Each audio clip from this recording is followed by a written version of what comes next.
a gente vai começar um novo capítulo para a nossa disciplina de Ciência Política e Teoria do Estado, né?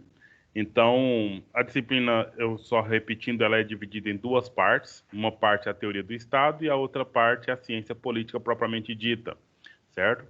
Só que nessa parte da teoria do Estado, nós temos duas bases teóricas importantes para a gente entender o Estado.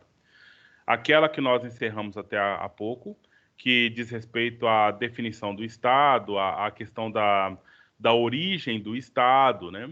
E aí nós nos envolvemos com algumas das teorias, né, sobre essa questão da origem do Estado e bem como também a questão da origem do poder, ou o fundamento do poder propriamente dito, né?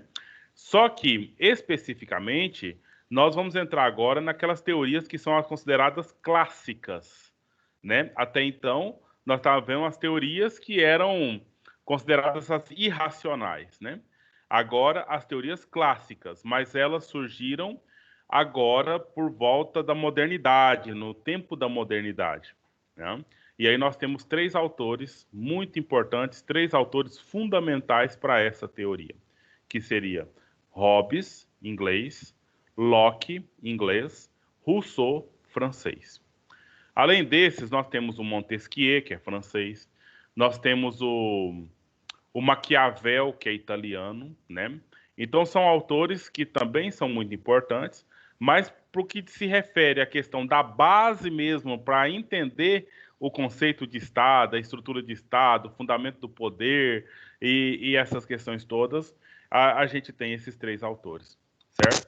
Porque a partir deles e com base neles, a gente vai então desenvolvendo essa teoria, né, para a gente compreender tudo o que aconteceu na história até agora e tudo que ainda tem a acontecer na história até agora, né?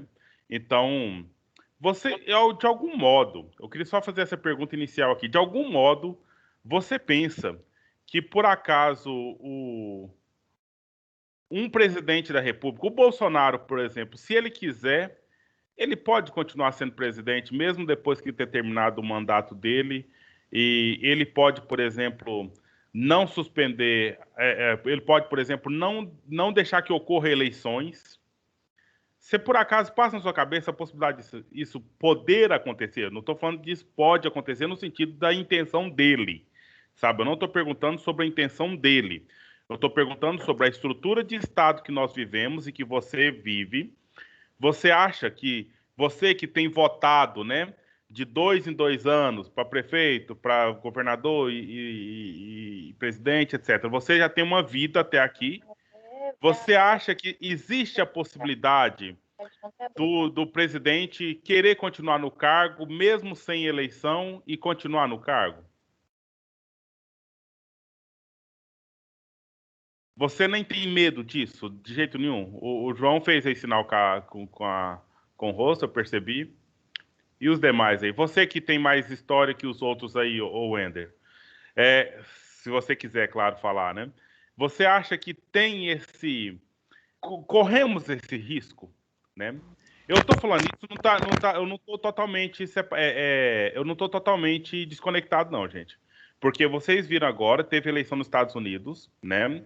O Trump, o Trump ele falou em vários momentos da possibilidade de fraude nas eleições dos Estados Unidos, e ele dizia que se por acaso ele não fosse o vitorioso, ele poderia estabelecer medidas para que ele continuasse no governo lá.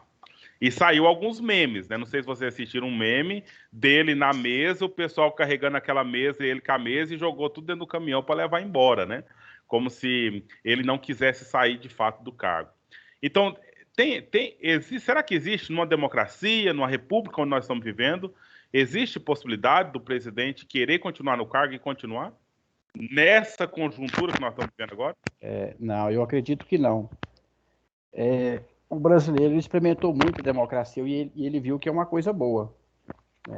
Por mais que seja um sistema cheio de falhas, e quando há falha, a gente não acaba, a gente procura melhorar, corrigir. É igual quando a pessoa está doente, você não mata a pessoa, você vai procurar um tratamento mesmo de melhorar. Mediante o nosso sistema político, é impossível isso acontecer. por mais que ele tenha uma parcela de cidadão que abraça a causa dele, vai até para um combate, se for preciso, tem aquele grupo que é contrário também. Então ele não vai chegar a esse ponto, porque ia correr até uma chacina aqui do Brasil, para ele tentar fazer esse tipo de coisa. Então é impossível ele fazer isso aí. Até porque ele não tem a maioria do exército, dessa área militar, não tem a maioria dos brasileiros. Pode até passar pela cabeça dele, mas ele não tem coragem de fazer isso. É uma briga que quem ia perder era a gente mesmo, sabe? Então eu acho que é impossível isso acontecer. Até dele falar nessa possibilidade aí. É, igual o senhor falou, a questão do Trump aí, houve fraude nas eleições. Foi uma coisa que o Bolsonaro, quando era deputado, ele sempre falava que tinha fraude, tinha. Depois de direita ele falou que tinha prova, mas até hoje ele nunca apresentou. É só colocando as pessoas contra as outras e assim vai, né? Mas com relação a isso aí dele ficar mais de 4 anos de maneira forçada, só se mexesse na legislação e fosse de uma maneira legal. Forçada, não. Só se fosse de uma maneira legal. Aí sim, estendeu o prazo para 5 anos, 6, 7, 8, né, um mandato de um presidente. Mas de maneira legal, mediante o Código Eleitoral nosso aí, não teria como não. Uhum. Alguém tem algum comentário sobre isso? Mas porque eu na verdade, isso eu fui motivado a pensar essa coisa e trazer para cá, numa professora minha lá da UFG, o ano passado ela estuda justamente essa questão, práticas de fascismo, essas coisas assim. E parecia, né? Ela já uma senhora já de aposentada, né? E dando aula no sentido assim meio amedrontada por possibilidades como essas. E eu da mesma forma que eu pensava, igualzinho o Wender acabou de dizer aí. Eu falei, não tem jeito, nós já estamos numa história bem avançada da democracia, não tem jeito de um governante forçar a permanência dele. Eu estava tranquilo, mas na verdade eu não estou mais tranquilo quanto a isso, não. Sabe, dos últimos meses, as últimas alterações que têm acontecido em legislações, a alteração que tem acontecido em sistemas de governo aí, eu tenho estado muito preocupado e vendo, né? Por exemplo, nós tivemos aqui no Brasil a proclamação da República e o estabelecimento da democracia enquanto forma de governo em 1889, né? Então nós tivemos aí algumas práticas coronelistas e outras coisas mais, né? Mas nós tivemos o Getúlio Vargas em 1934, no ano que ele deveria passar por outra eleição, porque ele, na verdade, nem foi eleito. Não sei se vocês lembram da história do Brasil nesse ponto. Em 1930, então, tinha sido eleito o Júlio Prestes, e aí o Getúlio Vargas fez acordo com as oligarquias ali de São Paulo, né? E aí ele, que era do Rio Grande do Sul, ele assumiu a presidência num golpe, né? Num golpe, chamado numa Revolução de 1930 aqui no Brasil. Beleza, passou 4 anos, ele deveria fazer eleição. Ele fez o quê? Alterou a Constituição para ele ficar mais um tempo. 1937 era para fazer outra eleição. O que ele fez? Alterou a Constituição. Então, ou seja, no governo do Getúlio Vargas, nós tivemos 3 constituições, de 1930 até 1945, entendeu? Aí ele saiu, não teve jeito de continuar, né? Justamente pela falta desse apoio que o Wender acabou de falar aí, que seria necessário, né? Questão militar, questão das oligarquias e tudo mais. Aí ele saiu, depois ele retornou em 1950 54, se eu não me engano, né, pela eleição de novo, e aí ficou só o tempo que estava estabelecido ali. Então, ou seja, aqui na história do Brasil, nem tão longe assim, nós temos a forçada de um presidente no governo. Né? Claro que de lá para cá já se passaram 100 anos, 90 anos, né? De lá para cá já se passaram esse tempo todo. Em 1973, nós tivemos uma forçada aqui no Chile, né? Foi ditadura militar, mas não foi nos moldes da ditadura como aconteceu aqui no Brasil. Foi uma forçada mesmo entre uma figura específica de um governante chamado Pinochet e ele ficou por vários anos no regime militar ali no Chile. Né? Mas foi forçada uma questão da ditadura totalitária do governo dele mesmo. Né? Depois nós tivemos a experiência lá na Alemanha do Hitler, de se manter no governo, né, não garantir democracia e assim por diante. Então, se aconteceu nesses momentos da história, né, da história recente, porque a democracia no mundo todo ela não é tão antiga assim, então pode acontecer, podia ter acontecido lá nos Estados Unidos, pode acontecer aqui no Brasil, pode acontecer em qualquer lugar, né? Então existe o risco, existe o perigo, né? E aí é esse ponto que a gente pensaria. Por que que eu estou trazendo esses pontos agora? Porque esses autores, cada um desses três autores, eles vão defender, né? Eles vão perceber, conforme as pesquisas que eles fizeram, as análises que eles fizeram, perceber a, a estrutura da sociedade, por que que a sociedade é do jeito que é, por que que se organizou em Estado, né, na constituição de um Estado, e como que deve ser o melhor governo, a melhor estrutura de poder para essa sociedade. E a gente vai começar justamente Professor, com... Sim, só que se o país, que no caso, adotar o regime militar, no caso, com uma ditadura, ele pode sofrer influência dos países externos, porque, por exemplo, quando o senhor falou que o Getúlio Vargas largou o cargo de presidente, na época foi porque o motivo da Segunda Guerra Mundial era contra os governos ditatoriais, e Vargas era visto como um ditador, então não fazia sentido, como assim o Brasil apoiando os países contra a ditadura e ele está vivendo praticamente uma ditadura em si no seu próprio país. Por isso que ele teve que largar. Depois, quando teve a ditadura no país, foi só como eles usaram como estratégia para o comunismo não chegar aqui. Logo após que os Estados Unidos ganhou, no caso a Fria, a ditadura aqui também cessou, porque os outros países começaram a falar, como é que você vai continuar na ditadura? Você é o único país que está com uma forma de governo ditador que impõe regras. No caso, a influência geopolítica de atrapalhar que aconteça a repetir esse assunto. sim, totalmente. Totalmente. E você usou o termo geopolítica, eu nem diria que é geopolítica, seria econômico mesmo, né? É muito mais a tônica econômica, economicista, que determina que os países sejam tecnicamente organizados com democracia, sem ditadura, essa coisa toda aí mesmo. Mas pensa bem, e se o Hitler tivesse ganhado a guerra? Se a Alemanha tivesse ganhado a guerra lá, será que seria do jeito que você acabou de contar essa história? Porque o Hitler é ditador, né? Então, Não, pelo fato do Hitler ter perdido aquela coisa toda, que aí sim foi essa caça às ditaduras, né? E a desestrutura das ditaduras, e que foi o caso de Portugal, com o Salazar, com o Franco na Espanha, né? Então, ou seja, nós estávamos vivendo um mundo de ditaduras para todo quanto é lado, né? Mas quem ganhou a guerra foi, então, o lado liberal da história, né? O lado capitalista da história, porque enfim, eu não vou entrar nesse mérito agora, mas porque a questão lá da Europa, né? Então nós tínhamos o comunismo como sendo um ponto de grande expressão, né? Inclusive com Hitler, com o próprio Mussolini, né? Não especificamente o comunismo marxista, não é esse, mas é o comunismo no sentido assim de ter um controle total da sociedade, né? De ter aquela questão do controle. Então, e aí isso aos olhos dos Estados Unidos, aos olhos da Inglaterra, seria uma facada no coração, né? Não podia deixar uma coisa dessa acontecer de jeito nenhum. Por isso a guerra foi tão severa, a ponto de deixar a Alemanha destroçada na Primeira Guerra e na Segunda Guerra, né? E aí tudo isso que você falou é totalmente válido, no sentido de que aí os outros países que quiseram entrar nessa lógica dos países daquele momento ali tiveram que, então, se adequar aos moldes dos Estados Unidos, né? E a democracia lá, a democracia e tudo mais, nesse sentido aí, né? Só que o que acontece? Aí você vê um discurso do Trump alinhado aos empresários e tudo mais, mas com essas ideias de que ele tem que continuar no governo.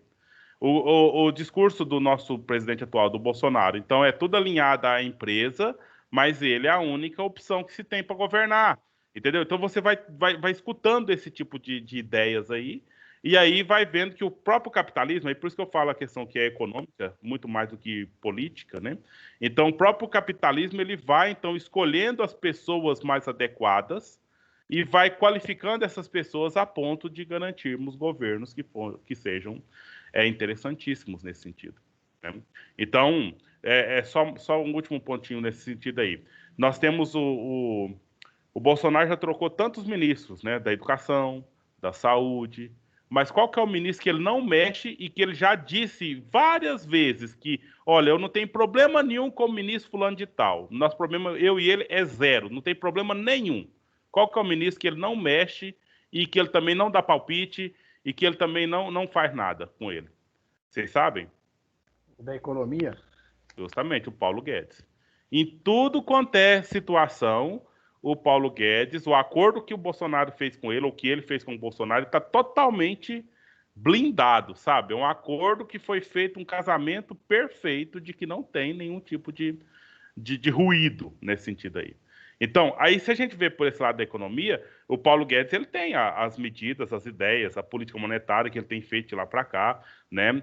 Toda a questão do auxílio emergencial foi, antes de tudo, organizado pelo Ministério da Economia, para depois jogar lá para o Legislativo para ver como é que fazia e tudo mais. Então, nós temos aí um governo pautado pela questão econômica, não pela questão social, não pela questão assistencial, não pela questão, outras questões aí, né? E aí a gente vai vendo essa coisa se estabelecendo, né, ao longo da história. Mas essa é a coisa, né? Nós temos o Hobbes, e eu quero que vocês leiam agora um trechinho do Hobbes, né, um texto dele mesmo, e eu gostaria que vocês lessem e fizessem uma pergunta para mim, certo? Vamos ler o texto. E aí eu queria que fossem as perguntas mais específicas possíveis, entendeu? Seja a pergunta que, por acaso, o que é Hobbes, né? Ou quem é Hobbes, que está escrito nesse trechinho ali, entendeu? Então, eu queria dar aqui, tipo, uns 3 minutos, né?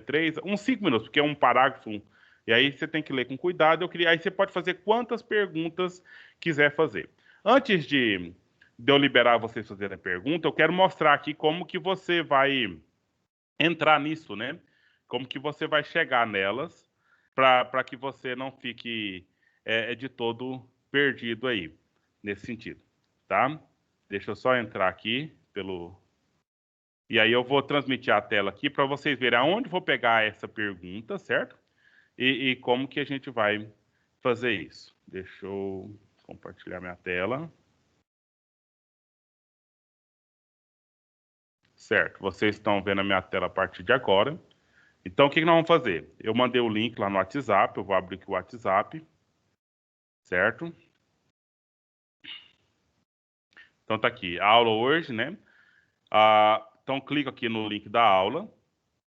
Aí você vai rolar para baixo, olha só, tem lá embaixo participação na aula. Clica aqui para ler um trecho e elaborar uma questão para o professor. Vocês estão acompanhando, né, gente? Então, clicou. Aí, como o link está direitinho aí, olha lá, aí está o trechinho para você ler, esse parágrafo, né? Isso é mais do que consentimento ou concórdia. Já pode começar com a pergunta para aí, né? O que mais? Ó, pois resume-se numa verdadeira unidade de todos eles. Peraí, como assim? Unidade entre quem? Entre consentimento e concórdia? Você pode fazer a pergunta de qualquer forma que você quiser. E você pode fazer quantas perguntas você quiser fazer, certo? Agora, como é que você vai abrir aqui a resposta, a pergunta, né? Olha só, clique, eu pus aqui, me faça uma pergunta sobre esse texto, né? E aí, ó, clique the button to participate. Então, você clica aí nesse Open QA. Isso aí é Question e Answer, perguntas e respostas. Você clica no botão, certo? Aí você não precisa se preocupar com essa parte de cima aqui. E aqui, olha, Write your question here. Nesse quadro, você clica e você faz a sua pergunta. Vou colocar uma pergunta aqui, por exemplo, quem é Hobbes? E aí, terminei de fazer a pergunta, eu faço submit. Ela já foi, tá? E aqui abriu de novo. Se eu quiser fazer outra pergunta, conforme mais embaixo no texto aí, por exemplo, tá aí essência do Estado. Aí você clica lá no QA e põe lá o que é essência do Estado. Alguém tem alguma dúvida quanto a isso, meninos? Alguém tem dúvida? Podemos fazer então? Então vamos aí. Vamos fazer 5 minutos, aí vocês façam lá e a gente vai recebendo as questões aqui. E a gente... Beleza. Então, ó, isso é mais do que consentimento ou concórdia, pois resume-se numa verdadeira unidade de todos eles, numa só e mesma pessoa, realizada por um pacto de cada homem com todos os homens. O que você acabou de ver aqui? Olha, isso é mais do que consentimento. Ou seja, então tem uma parte do texto anterior a essa que está escrita aqui, que talvez teria muito sentido você visitar, a gente saber do que eles estão falando aqui, certo? Mas aqui está dizendo o que está falando. Está falando do pacto feito entre os homens, né? É o pacto feito de cada homem com todos os homens. E esse pacto faz com que todos eles, tá vendo? Essa unidade de todos eles são os homens, são as pessoas da sociedade, né? E falando em homem aqui, homem ser humano, né? Só que nós estamos falando aqui com autores machistas. Então, quando estão falando homens no sentido de que só conta se for homem, né? Vamos assim dizer. Mas pensa em humanidade, todas as pessoas, certo? Então, ou seja, uma unidade. Esse consentimento, essa concórdia, certo? É algo pouco ainda, porque o pacto, ele é mais do que esse consentimento, ele é mais do que essa concórdia. Aí continua. Esta é a geração daquele enorme Leviatã, ou antes, com toda a reverência daquele Deus mortal, ao qual devemos, abaixo do Deus imortal, nossa paz e defesa, certo? Então, tudo está em torno dessa palavra pacto. Pacto que é mais que consentimento, mais que concórdia. Pacto que é uma realização de uma verdadeira unidade entre todas as pessoas. E quando isso se conclui, quando isso acontece, vai ser a geração desse enorme Leviatã. Leviatã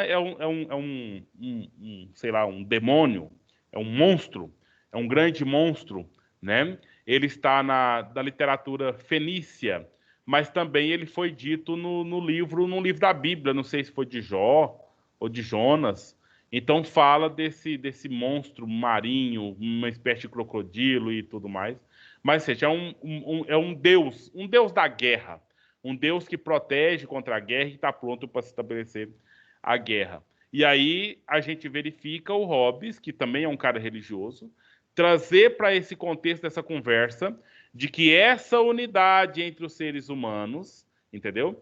Que se estabelece na forma do pacto, é semelhante à construção desse grande Leviatã, desse grande monstro poderoso, desse monstro que é forte a ponto de proteger as pessoas unidas nesse pacto, né? E aí vai falar que esse Leviatã é um deus mortal, mas acima dele tem um outro deus que é um deus imortal, né? Então, é nele que consiste a essência do Estado. Aí, beleza, olha, então o que é a essência do Estado? É um pacto celebrado entre todos os homens, entre um homem com todos os homens, que é mais que consentir, mais que estabelecer a concórdia. É uma coisa forte, bruta, como o Leviatã é, né? Essa é a essência do Estado. E o que é o Estado? Uma grande multidão. Institui a uma pessoa, aí agora a forma de governo, tá vendo? Uma grande multidão institui a uma pessoa, mediante pactos recíprocos, né, uns aos outros, para que em nome de cada um, como autora, poder usar a força e os recursos de todos, de maneira que considerar conveniente, para assegurar a paz e a defesa comum. O soberano é aquele que representa essa pessoa que pode usar a força de todos, os recursos de todos. Ele vai ter um governo completo, certo? O pacto e o consentimento de que vamos escolher essa pessoa e essa pessoa vai nos assegurar a paz, vai nos assegurar a paz, né? A paz e a defesa de tudo que é nosso. Entendeu? Agora me fala, essa é uma forma de política democrática? É isso, né? Isso aqui é o máximo da democracia, não é? Sim ou não? Sim. Não, Não? não, de jeito nenhum. Vai ter o pacto e o consentimento? Pacto e consentimento, mas para quem vai ter o poder total? Apenas um. Apenas esse soberano que vai então assumir toda os seus recursos, toda a sua força, né? E você, em relação a ele, vai estar submisso a ele. Ah, tá. Essa uma pessoa aí, no meu entendimento, era o Estado, né? Ah, tá. Não Não, aqui tá vendo, ó, o soberano. Então é a pessoa do soberano. Aí, nos governos monárquicos absolutistas, Wender, aí o soberano, ele faz essa ligação. Olha, eu sou o Estado, tá?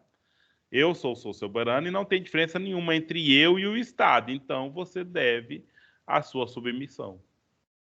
Então, aqui é a fórmula para um governo absolutista. Mas tem todo o convencimento, até interessante. Não, eu vou consentir, eu vou concordar, sabe por quê? Porque eu vou estar seguro. Isso é bom, né? Vai estar esse soberano aí, ele vai me proteger, ele vai me dar o que precisa, e eu estou fortalecendo o Estado dele, eu estou ajudando a criar e a formar esse Leviatã que é o Estado dele. Entendeu? Então, o que eu quero dizer para vocês é que todas essas teorias têm muito fundamento, são muito interessantes, e você vai verificá-las ao longo da história e nos vastos países pelo mundo, você vai verificar situações tais como essa. Deixa eu olhar aqui as perguntas que vocês fizeram, ver se alguma da gente fazer algum diálogo aqui, ver se alguma delas escapa a, a, a leitura que já foi feita, né? Então começou aqui, ó, que pactos recíprocos. Esses pactos recíprocos, no qual está sendo dito aqui do texto, é um pacto realizado entre eu e você, entre qualquer um indivíduo da sociedade e o próprio soberano, né?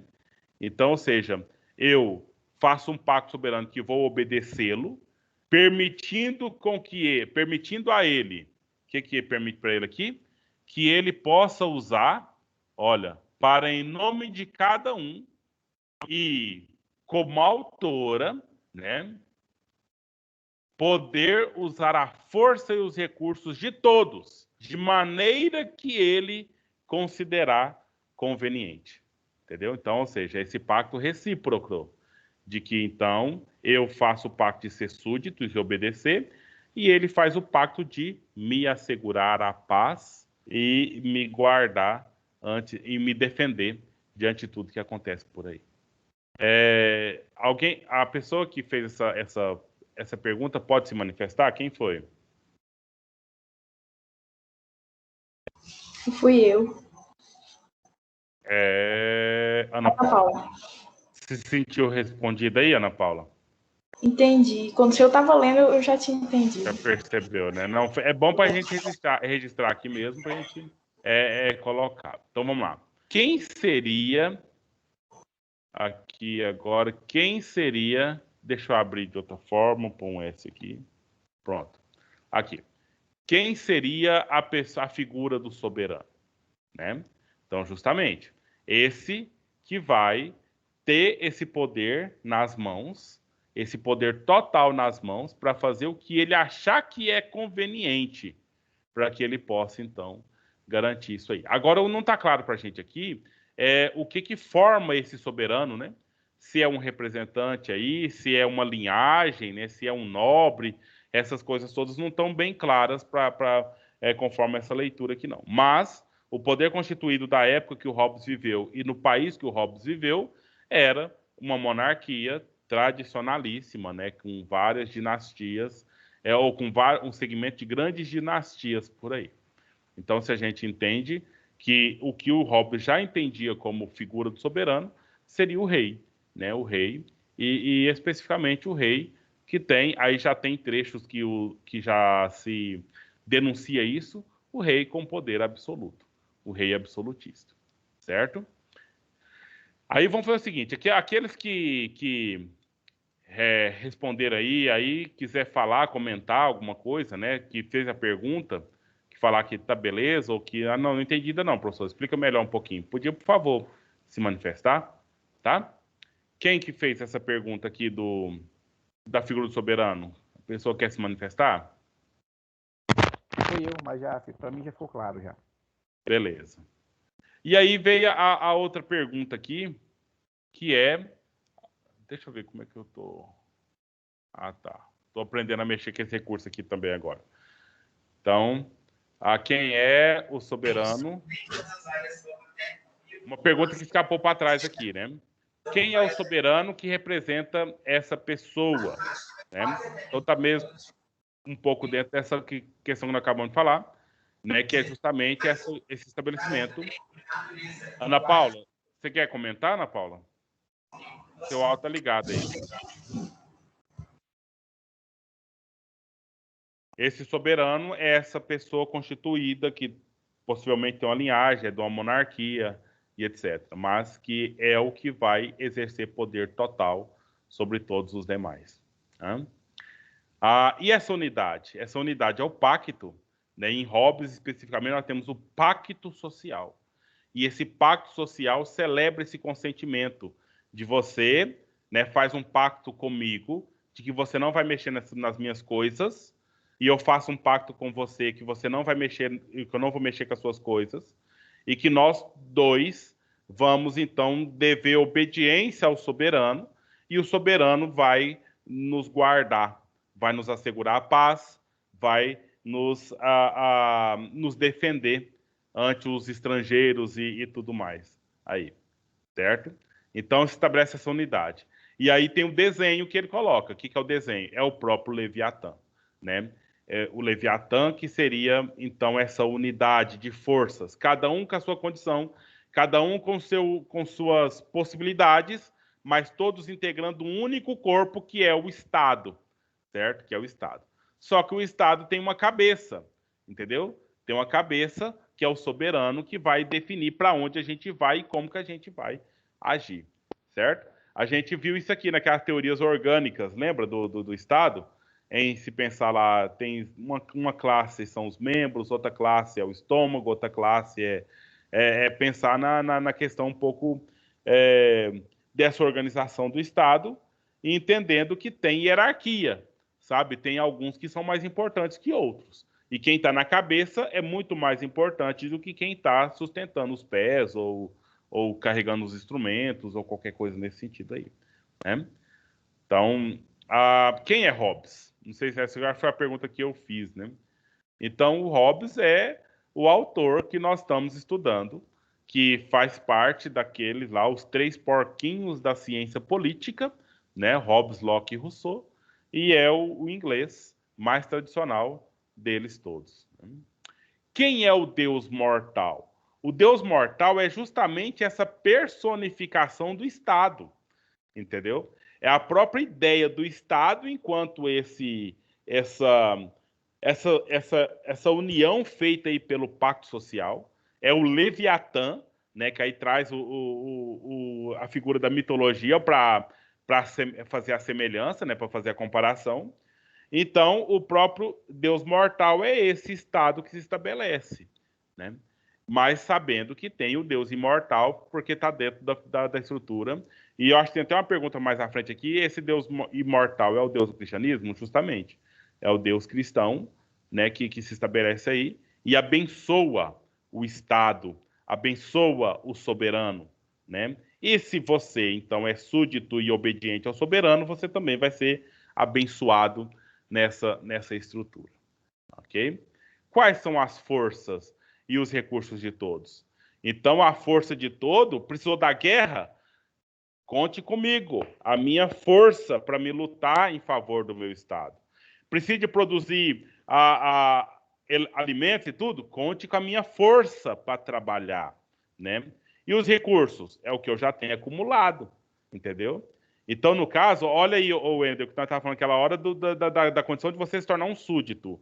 O soberano, ele pode contar com toda a sua força e com todo o seu recurso. E lá no pacto, você já faz esse contrato com ele, que você coloca isso à disposição. Se ele vai te chamar para você fazer o que ele quiser, você vai fazer, né? E se ele pedir o que você tiver, você também vai entregar. Isso para o bem comum, para o estabelecimento da proteção de todos, para assegurar a paz para todos, entendeu? Então, ou seja, é até poético, né? Toda a estrutura que eles organizam no pensamento, na ideia, para pensar, nossa, essa realidade, essa experiência é a melhor coisa possível, né? Então, vamos entrar nessa e vai dar tudo certo, né? E aí eu fico pensando nesses discursos, né, o tempo todo. Porque o que acontece? O tempo todo, principalmente na democracia, nós temos a oposição, né? Quando a Dilma ganhou do Aécio, né, eu ficava escutando uma colega minha de trabalho, porque, não sei se vocês se lembram, no segundo turno, quem se lembra do placar da votação do segundo turno do Aécio e da Dilma? Lá acho que na segunda eleição já.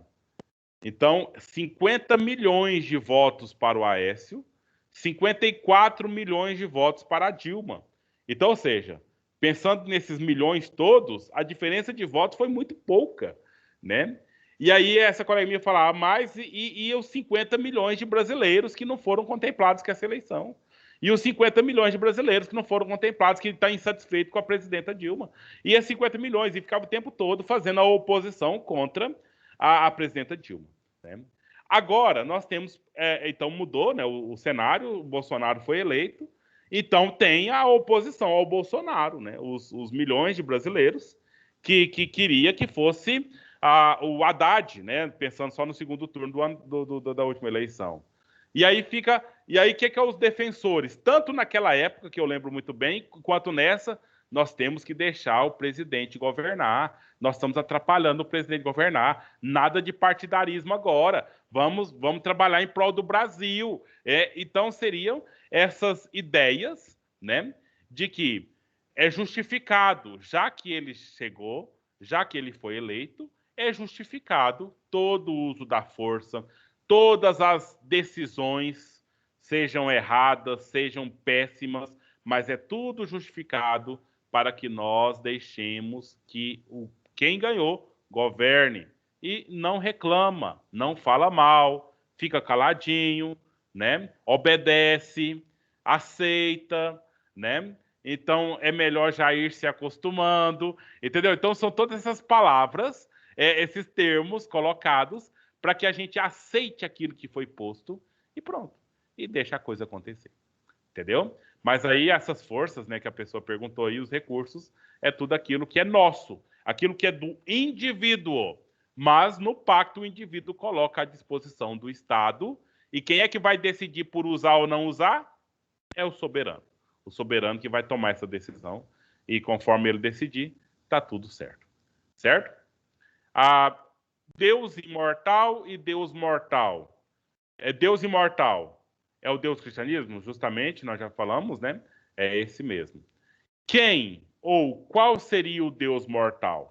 Aí é o estabelecimento do Estado, né? Então, quanto a essa força, essa união dos indivíduos, esse pacto recíproco entre os indivíduos e entre o soberano, essa unidade perfeita entre cada um dos indivíduos, que mais que consentem, mais que entram em concórdia, se estabelecem no pacto, né, dentro do pacto.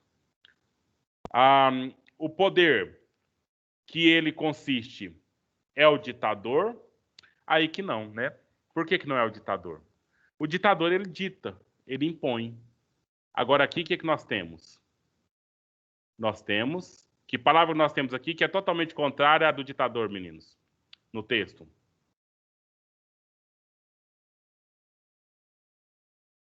Consentimento? Consentimento. Concórdia. Entendeu? Então é um pacto consentido. As pessoas veem fundamento nessa estrutura de Estado, veem fundamento nessa organização do estabelecimento do poder. Entendeu? Então não é uma ditadura, é uma situação consentida, né? A ditadura vem pela força. Mas aí o que acontece? Aqui também ele usa a força, mas uma força que eu permiti. No pacto recíproco, eu falei, você pode usar a força. Né? Qualquer um de nós que for contra essa estrutura, você pode descer o porrete. Até em mim, se for o caso. Né? Então, ou seja, é dado esse estabelecimento aí. Quais as opções de recursos de tudo e de todos? Nós já comentamos, acho que já está contemplado, né? Então, as propriedades, a própria força de vida, as capacidades, etc. Quem são a geração Leviatã? É justamente... Agora, eu vou deixar para explicar isso um pouco melhor depois nos slides, tá? Porque eles partem do fundamento de uma sociedade antes de existir o Estado. Entendeu? Então, existia nós, antes de existir o Estado, nós éramos selvagens. O homem, lobo do próprio homem, cada um lutando pela sua própria subsistência, sua própria sobrevivência, até um dia que vamos parar de brincar, vamos organizar essa situação toda aqui, vamos separar o que é meu, o que é seu, vamos ver quem é que vai mandar em nós. Aí nós temos a geração Leviatã, ou seja, a geração que surgiu após o estabelecimento da organização da sociedade, após o estabelecimento do Estado. Luana, quer comentar? Eu só ia dizer que parecia, achei que minha pergunta ia ter a resposta muito longa. O senhor falou que ia explicar só no slide. Mas vai ter. Nós vamos gastar um tempinho sobre isso ainda. Porque eu tenho que explicar para vocês o conceito de justnaturalismo, né, dentro da teoria do Estado aqui. Então, vamos ver mais aqui. O que é o Leviatã? Eu acho que também já está contemplado, né? Essa união aí de todas as pessoas, junto com o soberano, e se torna uma força muito grande, se torna uma personalidade muito diferente. Por mais que você pense que você é agressivo, por mais que você pense que você é forte, se unir todos nós seremos muito mais agressivos, nós seremos muito mais fortes, né? Então aí se torna uma outra personalidade, uma outra coisa, né? Que é o Leviatã. Como é visto a forma de governo para Hobbes, uma vez que ele cita o governante como um enorme Leviatã. Então, só essa questão, né? O Leviatã é todo o corpo do Estado, né? O governante é o soberano, é a cabeça do Leviatã, né? Então, seria naturalmente um governo absolutista, monárquico, certo? Explico melhor essa questão de Deus mortal e Deus imortal. É essa coisa toda. Você tem que adorar o Estado, adorar o soberano, da mesma forma que você adora a Deus. Isso é claro por Hobbes, entendeu? Só que sabendo que o Estado e o soberano são criaturas mortais e Deus é imortal, mas a reverência, a dedicação, a obediência precisa ser igual para esses dois deuses aí que são estabelecidos. Eu já falei, se você não foi contemplado aqui na resposta, não achou interessante, você fala, tá? Comenta aí. O que garantia a essência do Estado? O que garante, né? O que garantiria essa essência do Estado? Então, seria o pacto social. A resposta simples é o pacto social. É o cumprimento do pacto social, né? Se todo mundo estiver de acordo, todo mundo fizer o que tem que ser feito, a essência do Estado está perfeita, o Estado forte, o Estado robusto, o Estado que vai trazer aquilo que você precisa para que você viva com felicidade, com segurança e paz. Nessa teoria, quem seria o soberano? Né? Então já está recorrente essa pergunta, tá? Nós acho que podemos seguir. De novo, né? Como a soberania implica no Estado? Aí é que aquela questão, na verdade, ela não implica, ela contrasta. A soberania e o próprio Estado se tornam uma única coisa, né? O Estado é o próprio rei, o rei é o Estado. E aí a obediência que você tem que ter ao Estado, você também tem ao rei. Isso é uma questão que na democracia não tem nada disso, né? Então, ou seja, eu não tenho eu já até comentei algo com vocês, eu não tenho nenhuma necessidade de entender que eu sou submisso ao presidente da República, ao governador, ao prefeito. Não tem necessidade nenhuma disso, né? Por quê? Porque não tem há uma separação entre o Estado e entre a pessoa do governante. Nesse contexto aqui, há uma contrastação, né? O soberano e o governante e ao Estado é uma coisa só, né? Por isso que se torna tão importante. Qual é a visão de paz para Hobbes? No caso, aqui é bem simples, entendeu? A primeira guerra é a guerra de todos contra todos para a gente ter o que comer, né? A segunda guerra é a guerra de estados contra estados por território, por riqueza, essas coisas todas. O que é paz para Hobbes? A ausência de guerra, né? Então, se não tem guerra, estamos em paz. Se eu estou estabilizado, tendo o que comer, tendo onde morar, e não tem ninguém aqui para invadir o meu território, eu estou em paz, certo? O que seria esta paz para Hobbes? Acabamos de responder, né? Em que consiste a essência do Estado? Nós já respondemos. O que ele quer dizer com reverência é justamente essa ideia de respeito, ideia de obediência, ideia de zelo, né? Todos esses elementos ligados aí para que você preserve, valorize, aceite, né? E faça com que isso se torne uma tradição nessa estrutura de Estado. Por que ele usa o termo Leviatã? Então, nós já dizemos, é uma figura, né, uma personalidade da mitologia, e é uma coisa forte, sabe? É uma união. Na verdade, o Leviatã ele é uma figura feita de vários outros animais, entendeu? Então tem o crocodilo, tem o dragão, tem ali um monte de animais nele ali, que é justamente a diferença entre cada um de nós. Tem pessoas entre nós que são artistas, tem pessoas entre nós que são artesãos, tem pessoas entre nós que são para plantar na terra, tem pessoas entre nós que é para montar em boi, entendeu? Então tem essas várias facetas, várias formas de ser, junta tudo no Estado, a gente cria esse híbrido, né? Esse grande monstro híbrido, forte, astuto e que potencializa as capacidades de cada um de nós em separado e cria uma unidade, né? Uma força maior, uma força vital mais interessante, né? Então, o querer popular estaria ligado politicamente ao Estado. Então, na verdade, não tem querer popular aqui, né, gente? Veja bem, aqui tem a própria submissão às decisões do soberano. Entendeu? Então, ou seja, o querer popular seria querer o soberano, né? E aí, a partir do que o soberano decide, tá tudo pronto, tá tudo resolvido, né? Então, aqui acabaram as perguntas de vocês. Eu quero ver depois como que eu vou ter o resumo disso, né? Foi a primeira vez que nós estamos usando esse recurso aqui. Não sei, vocês querem comentar? Gostaram dessa ferramentinha aqui? A gente vai explorando, né? Esse Mentimeter, ele tem muita coisa, né? Quem sabe vocês podem até sugerir para os seus professores, mas é a questão de prática mesmo, né? Para que a gente tenha alguma interação. Aí eu quero ver se vai ficar todas elas gravadinhas, né? As perguntinhas de vocês aqui, para a gente poder postar no blog logo depois também. Certo? Alguém quer comentar aí? Estou ouvindo algum áudio sendo aberto. Agora é uma curiosidade.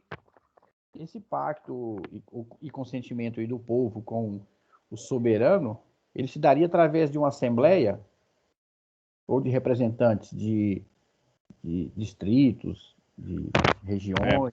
Uhum. Esse detalhe que você acabou de dizer aí, ele não. Porque nós estamos fazendo aqui a teoria do Estado, né? Pensando no Estado que não existe, um Estado que passa a existir a partir daí, certo? Então, nós estamos numa questão bem elementar mesmo. Aqui nós estamos falando mais com Hobbes na questão da estrutura ou da ideia desse Estado, da forma que ele se constitui. Mas, na verdade, esse pacto ele nem é escrito, sabe? E isso está nos três, tá? Está no Hobbes, no Locke e no Rousseau. Lá no Rousseau ele fala mais a ideia do contrato. O pacto é mais em Locke e Hobbes, ele usa a palavra. Mas é a mesma coisa, mas tem a diferenciação da palavra propriamente dita. Então a questão é a seguinte, foi inevitável. A resposta para a sua pergunta aí, viu, Wender? Perguntar para o Hobbes, mas Hobbes, como é que surgiu o Estado então? Teve a reunião, o povo? Não, foi inevitável. Racionalmente o ser humano foi entendendo que ele tinha que parar com a guerra de todos contra todos. E, naturalmente, na própria razão, foi percebido que nós vamos escolher a Isadora para ser a nossa soberana, porque a gente já sabe que ela vai tomar as decisões mais acertadas. Você está entendendo? Então, ou seja, aqui não é ciência política, Wender. A sua pergunta foi em ciência política, entendeu? Que aí é como os estados se estabeleceram, fizeram a primeira eleição, como que teve a troca do trono, essas coisas aí. Aqui nós estamos falando na teoria do Estado. Como que o Estado surgiu? Como que ele estabeleceu a partir daí? Deu para entender? Então, eu acho que assim, essa pergunta sua vai ficar... Eu espero que ela fique latente, né? Que ela fique aí para o desenvolvimento da disciplina te responder. Entendeu? Porque aí nós vamos ter a segunda parte da disciplina, que é a ciência política prometida, e que vai, assim, a gente vai contrastar o que vimos aqui na teoria do Estado e com aquilo que vai ser estabelecido lá na ciência política. Certo? Então, ou seja, tudo que esses três autores aqui é mais no campo teórico, é só no campo teórico mesmo, né? Então, por exemplo, o Rousseau fala lá da vontade geral, e se o povo quiser, o povo destitui o governo. Mas como que o povo vai fazer isso? Então, isso não está claro lá, porque só fez teoria. Agora, aqui nós temos um código eleitoral, nós temos a Constituição, que a gente tem o percurso para a gente derrubar um prefeito, derrubar um governador, derrubar um presidente. Então tem todo um rito, né? Todo um rito jurídico estabelecido. Isso está no campo da ciência política, que já é a aplicação da organização da forma de Estado vinculada às instituições que estão dentro desse Estado. Certo? Então, pensa só no campo da teoria e depois a gente vai ver o campo mais prático, né? Como que se vai estabelecendo daí para frente. Porque é interessante uma coisa, se você estuda, lembra das suas aulas de história da Idade Média, né? Aí os merovingios, carolíngios, os grandes os reinados, né? Mas ao mesmo tempo que tinha um rei, no mesmo lugar tinha outro rei, entendeu? Então, ou seja, aí a história é muito confusa das invasões bárbaras para tudo quanto é lado ali, né? E aí a coisa vai ser estabelecida mesmo em organização de Estado bem separado, só mais no final da Idade Média para o início da Idade Moderna. Aí nós temos o território da França, o território de Portugal, o território de... Aí que nós temos a possibilidade da formação de uma ciência política que estabelece ali um regime de soberania, uma alteração e alternação de poder, essa coisa toda. Entendeu? No outro contexto, a gente vê assim, um rei surge e tal, aí ele briga com outro rei, junta, aí tem um casamento da filha desse rei com o filho do outro rei, e a coisa meio confusa mesmo, né? E aí, agora, na modernidade, nós temos essa questão delimitada de espaço e território. E mesmo que essa divisão toda foi motivo da Primeira Guerra Mundial. Se vocês lembram, questão de conflitos territoriais e de demarcações. Né? A África, propriamente dita, ela foi demarcada aqui no século XX. Né? Se a gente for olhar lá o mapa da África, parece que foi dividido com a régua. Né? Se você vê lá a divisão dos países lá, com a régua, porque eles não olharam as questões geográficas, né? As barreiras naturais que se tem, rios e serras e etc. Foi uma questão feita num gabinete. Né? Então aí a gente vai vendo a prática da ciência política de forma bem definida, uma vez que por guerra, lá na Europa, não, aquela parte da África é minha. Aí lá a Inglaterra, não, aquela parte lá é minha. A Holanda, não, essa parte aqui é minha. E fizeram lá, nem foram na África para ver o que era de fato, mas pelo próprio mapa geral que fizeram as divisões. Né? E se estabeleceram o poder até muito pouco tempo. Nós tínhamos ainda países dependentes, né? Países dependentes lá. Então, agora eu queria passar para a parte dos slides, né? E aí mostrando para vocês mais uma vez como que a gente estrutura isso aí, para que vocês não fiquem perdidos e sozinhos. Então, vamos lá. No grupo da disciplina de novo. Meu Deus, teve tanta conversa aqui já. Então, no grupo da disciplina de novo, entrando aqui, a gente viu lá que tem 2 materiais, né? Aqui, material, tem o livro, que é o mesmo da semana passada. Se você já baixou, tá beleza, é o mesmo, né? E aqui, baixar os slides. Os slides é especificamente para o Hobbes aqui hoje, certo? Então, vamos aí nessa quase 1 hora que nos resta, estudar um pouco sobre a teoria do Hobbes, sabendo que já estamos buscando elementos, né? Ah, tá, a gente precisa de falar sobre isso. Eu estava pensando hoje, né? Eu pensei em dedicar aqui uma aula para cada um deles. Então, a aula de hoje seria Hobbes, a aula da semana que vem seria Locke e da outra Rousseau. E aí, se tiver tudo bem com vocês, a gente já poderia marcar o nosso debate, né, aquele disputácio, então, para a aula do dia 19 de abril, no dia do índio. Beleza? Então, ou seja, vocês precisam saber de uma data. A data do disputácio vai ser dia 19 de abril. Então, hoje é dia 29, Hobbes. Dia 5, eu trabalho Locke. Dia 12, o Rousseau. E dia 19 é o disputácio. Aí eu já vou atrás de uma pessoa. Eu queria saber, alguém de vocês pensou num formato para o disputácio? O que a gente podia fazer? Como é que a gente podia organizar isso aqui? Porque vocês não vão estar reunidos. Não tem como vocês se reunirem, né? Eu falo no sentido do dia. Vocês viram o vídeo que a gente colocou lá dos meninos do ano passado? Do ano atrasado? Então, lá dava pergunta, eles faziam lá o cochicho entre eles e definia quem respondia. Agora aqui na reunião online não tem como fazer isso, né? Ficaria uma coisa demorada e inviável. Alguém pensou? Não pensou ainda não? Eu acredito que daria certo a gente ficar atento no WhatsApp. Eu acredito que todo grupo criou um grupo e aí rapidamente a gente falava quem ia responder. Ótima ideia.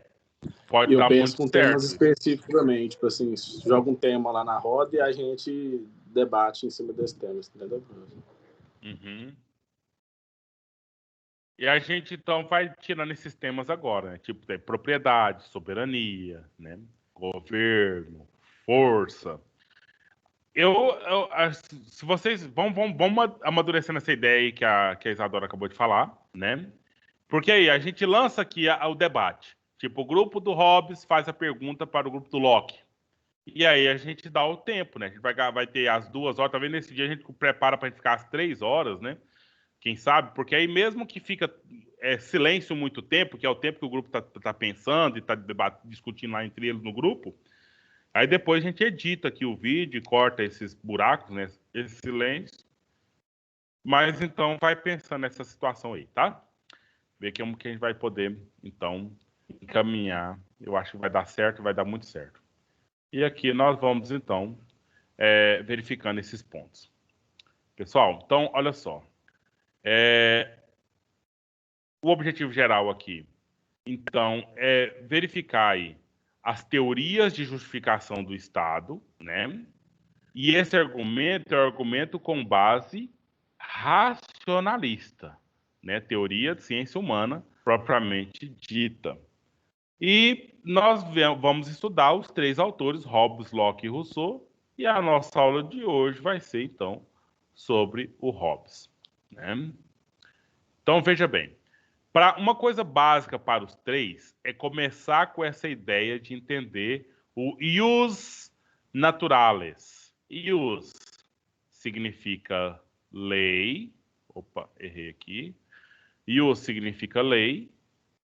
E naturale significa natureza ou natural. Escrever com mouse é até uma piada. Então, natural. Natural. Da onde vem essa lei? Vem da natureza. E o que é natureza? Natureza são as árvores, as plantas aí, o que seria? Seria uma condição natural. Natural, que significa que é nata, sabe? Faz parte da sua própria constituição existencial, da sua própria criação, entendeu? Então você já nasce com. Você já nasce com. E nós nascemos com o quê? Nós nascemos com a ideia de que cocô é fedido? Já nascemos com essa ideia? Claro que não. Você já deixou alguma criança sozinha com a calça, com a fralda cheia? O que ela faz com o cocô dela? Ela tem nojo do cocô dela? Eu tô falando uma criança, um bebezinho que usa fralda. Falar de forma meio nojenta mesmo para que vocês entendam, né? Porque naturalmente, sabe, a gente não tem nojo dessas coisas. Naturalmente, a gente vai para a terra, a gente rola na terra, né? Naturalmente, a gente rola no barro. Naturalmente, a gente coloca na boca qualquer coisa que a gente vê, certo? Isso faz parte da natureza. Mas, socialmente, culturalmente, vem falar pra gente, eco, cocô, fedido, titica. Não, joga pra lá, é feio, né? É fedido e tal. Então é social e cultural. Duas dimensões aí, pensando na antropologia, social, cultural, e pensando na biologia, a condição puramente natural, certo? Agora aqui, na ciência social, nós estamos usando aqui, nós temos uma condição natural racional. Dentro da minha racionalidade, o que eu quero? Eu quero não passar fome e não quero morrer, que acaba sendo uma coisa só, né? Então, não querer passar fome é para não morrer. E eu quero estar seguro. Isso ninguém tem que ensinar para mim, sabe? Se uma criança, se alguém chega gritando, se alguém chega com alguma agressiva, ela sabe que ela tem medo daquela pessoa, ela corre daquela pessoa. Por quê? Porque ela quer viver. Ela quer continuar vivendo, entendeu? Então existe uma lei natural. E essa lei natural, conforme esses autores, são as teorias que justificam o Estado. E essa própria lei natural que faz com que eu busque ser o mais forte para que eu defenda o que é meu, para que eu consiga o que eu preciso para minha subsistência, né?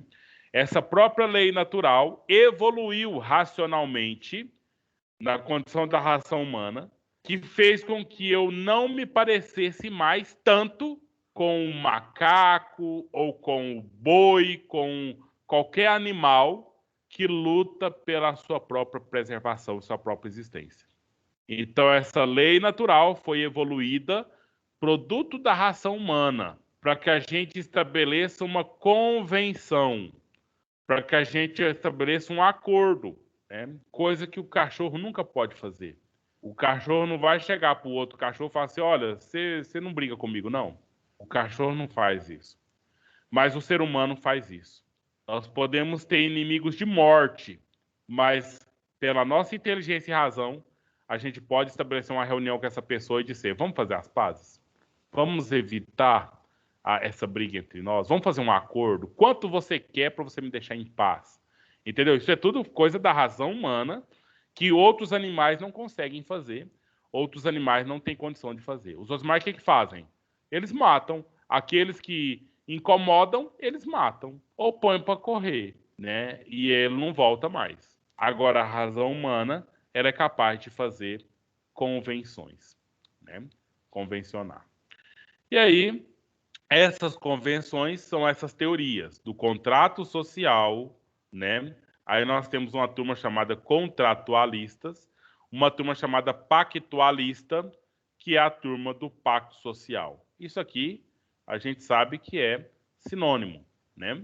Só que os autores, quando escreveram, eles escreveram dessa forma, né? Essa palavra pacto é de origem um pouco mais inglesa, contrato já é um pouco mais francesa. A gente percebe os de linha francesa escrevendo contrato social e os da linha inglesa escrevendo pacto social. Então é coisa simples aqui mesmo, certo?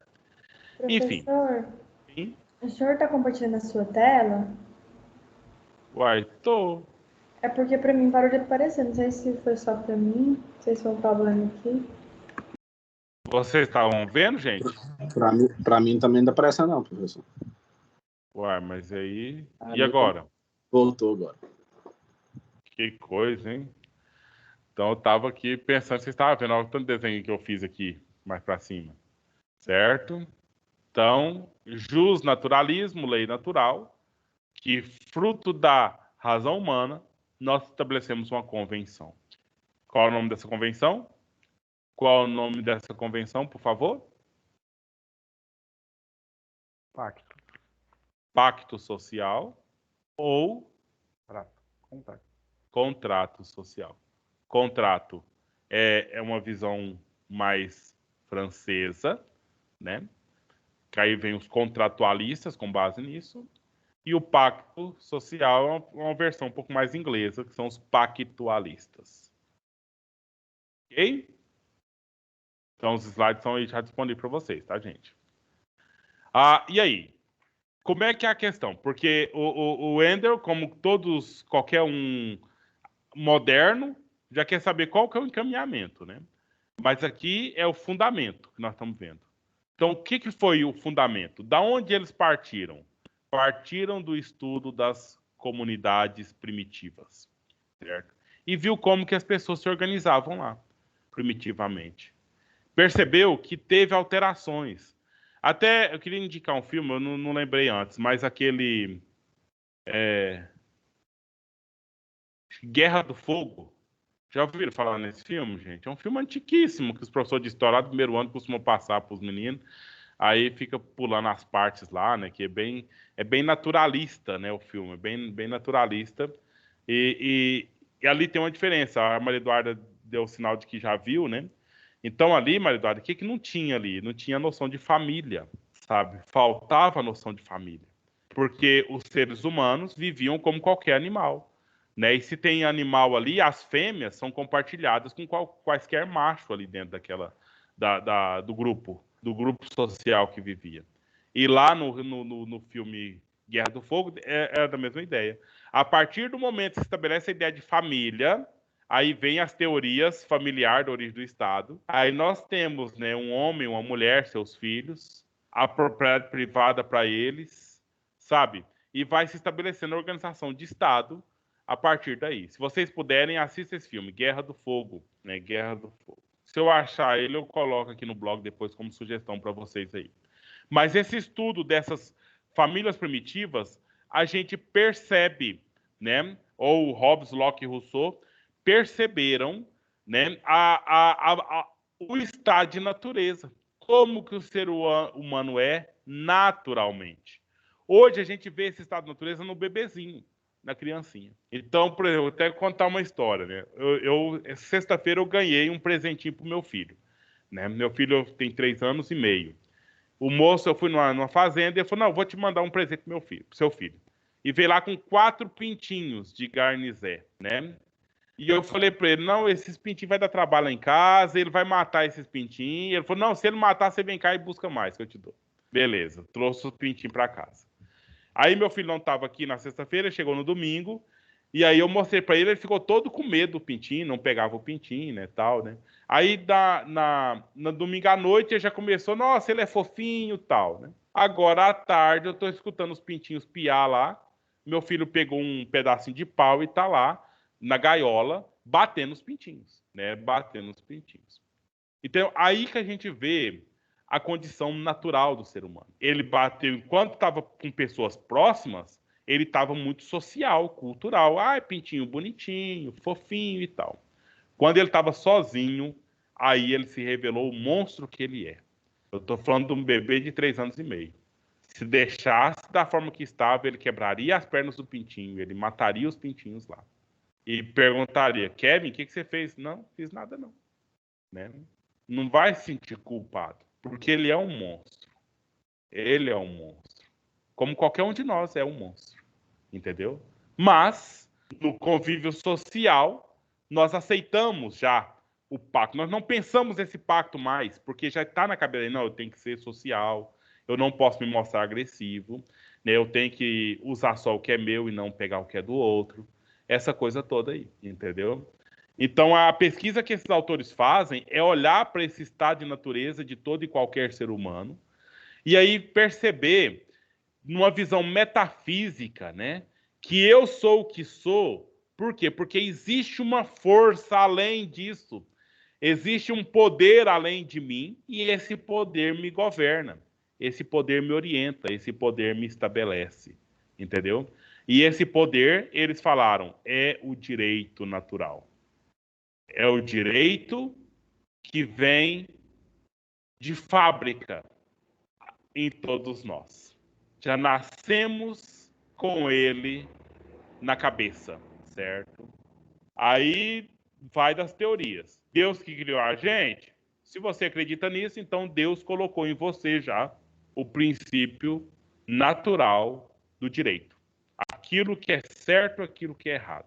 Aquilo que pode, aquilo que não pode, na sua racionalidade. E aí, o ser humano, no seu estado primitivo, ele podia muito bem ser como qualquer outro animal, de tudo brigar, rosnar, né, tocar terror. Mas o ser humano, o que ele escolheu fazer? Ele escolheu criar o Estado. Aí nós temos uma diferença, né, entre o ser humano e os outros animais. Sara, o que você acha dessa conversa toda aqui? O que você pensa? Será que é que o Hobbes fumou para ele pensar essa ideia aqui? Professor, não sei. Não. Mas o que você consegue fazer a síntese, né? Consegue fazer um resuminho desse ponto até aqui? Sim, eu estou entendendo bem. Tá entendendo bem, né? Então, o que é a pergunta que eu poderia fazer para você numa prova ou para qualquer um dos seus colegas, né? Você responde se quiser, tal, mas eu perguntaria, né? Então, para os justnaturalistas, de onde veio o Estado? De onde surgiu o Estado? Ou de que surgiu o Estado, etc. Um contrato social entre as pessoas? Certo. Esse é o ponto aí. Mas por que o povo quis fazer um contrato social? Vamos complicar mais. Você pode responder se quiser ou passa a bola para alguém. Por causa das intrigas. O Se termo vivesse, técnico, se o termo vivesse técnico só. é guerra de todos contra todos, né? Porque existia uma guerra pela subsistência, pela sobrevivência. Porque ia ficar brigando, um ia ficar brigando pelas coisas do outro, um ia ficar. Uhum. Então, ó, tô falando com a Sara aqui, mas eu tô falando com todos vocês, pessoal. Então, veja bem, a guerra de todos contra todos é o problema gerador. E a solução para esse problema foi criar o pacto social, criando o Estado com isso. Mas por que o ser humano teve a condição de percorrer esse caminho? Ô, professor, deixa eu ver Sim. se eu entendi isso aí. O ser humano, através de uma concepção que existe um Deus, né, acima dele, que nos concede um direito natural, né, tornou-se submisso, no caso o pacto, a um Deus terreno para que surgisse assim o Estado de maneira organizada. Isso você colocou bem hobbesiano, viu, Wendel? Bem baseado naquele trecho que nós lemos, bem Hobbes, isso que você acabou de falar. Mas você poderia dar essa resposta tirando essa concepção de Deus, tirando essa ideia de concepção de Deus terreno e Deus e tal, e dando uma resposta mais enxuta, que serviria para todos os contratualistas e para todos os pactualistas, entendeu? No lugar de Deus, você coloca racionalidade, entendeu? Condição natural do ser humano de pensar o direito, de pensar a justiça, de pensar a lei, que serve para nos organizar, para nos manter em paz para nos manter bem, entendeu? Então aí o ponto que eu questionei a Sara nessa situação é essa. Nós temos um problema gerador que é a guerra do todos contra todos. Nós temos a solução, que foi descoberta pelo ser humano, que é a criação do Estado. Como que criou esse Estado? Pelo pacto social.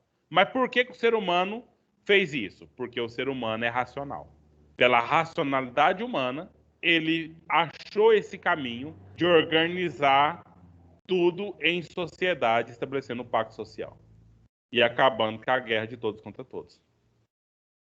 E falar de guerra de todos contra todos também é hobbesiano, tá, Wender? Porque o Rousseau não parte desse pressuposto de guerra de todos contra todos. Por que que o Hobbes parte da ideia de guerra de todos contra todos? Porque Hobbes... O que eu falei que o meu filho é agora há pouco? Que palavra, que adjetivo que eu coloquei para ele? Monstro. Ele é um monstro.